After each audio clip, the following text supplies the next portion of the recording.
do you measure a defender's greatness? Is it by clean sheets? Trophies? Campeón del mundo, chaval. Or is it by walking into the biggest club on earth as a teenager and making it look easy?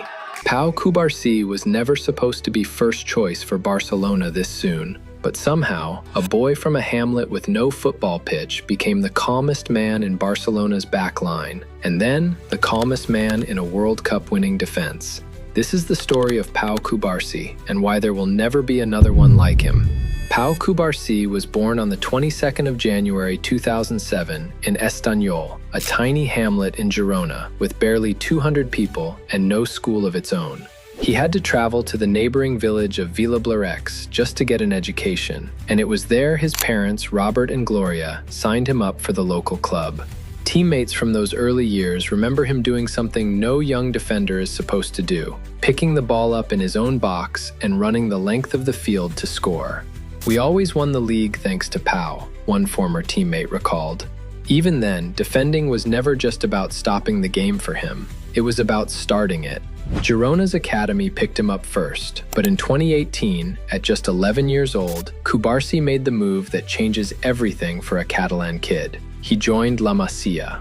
He rose through Barcelona's youth ranks quickly, captaining his age groups and catching the eye of coaches who noticed the same thing his old teammates had. He wasn't the biggest, and he wasn't the fastest, but he read the game like someone twice his age. By 2023, he'd become the third youngest player in Barcelona's history to debut in the UEFA Youth League, behind only Lamine Yamal and Ilaix Moriba.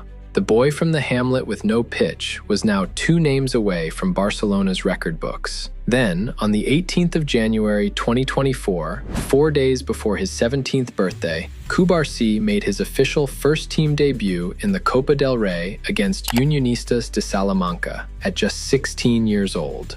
Nobody expected what came next. Barcelona's defense that season was in crisis. Injuries had hollowed out the center-back positions, and manager Xavi Hernandez needed someone, anyone, who could step in without the team falling apart. So he turned to a 16-year-old, and the teenager didn't blink. He went on to make 24 appearances for the senior side across the rest of that season alone, playing with a composure that had grown men in the dressing room shaking their heads. And when his Champions League debut arrived that March, against Napoli, he walked away with Player of the Match honors, becoming the youngest player ever to debut in a Champions League knockout tie. Barcelona moved fast to protect their asset, extending his contract in February 2025 to run through to 2029, with a release clause set at €500 million. But while Barcelona were building their defensive future around him, his own country wasn't convinced yet. In 2024, Spain manager Luis de la Fuente left the 17-year-old out of his Euro 2024 squad, opting for more experienced center-backs. It stung, but Cubarsi answered the only way he knows how, with performances, not protests.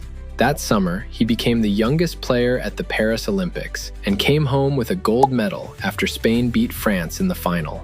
Back at Barcelona, Cubarsi kept climbing, becoming the second youngest player in the club's history to reach 100 appearances, trailing only Lamine Yamal, and racking up 128 senior matches while helping the club to back-to-back La Liga titles.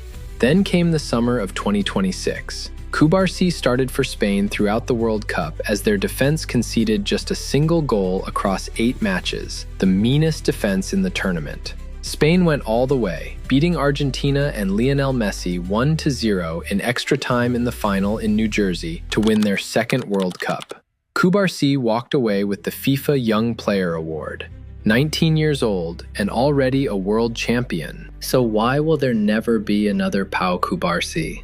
Because his story isn't really about talent. Plenty of academies produce talented center backs. It's about the collision of a very specific set of circumstances that may never line up the same way again. A boy raised on a philosophy of playing out from the back before he could read, thrown into a first team gutted by injuries at the exact moment it needed a calm head rather than a finished product, and given the freedom to fail in front of 80,000 people without anyone coaching the ball-playing instincts out of him. Football keeps changing. Academies keep getting more cautious, more afraid to trust a 16-year-old with the last line of defense. The conditions that built Cubarsi, an empty hamlet, a defensive crisis, and a club willing to gamble everything on a teenager, are already fading from the game. Whatever comes next for him, Ballon d'Or contention, or simply years as Barcelona and Spain's rock, one thing already feels certain: they will keep looking for the next Pau Cubarsí, and they will not find him.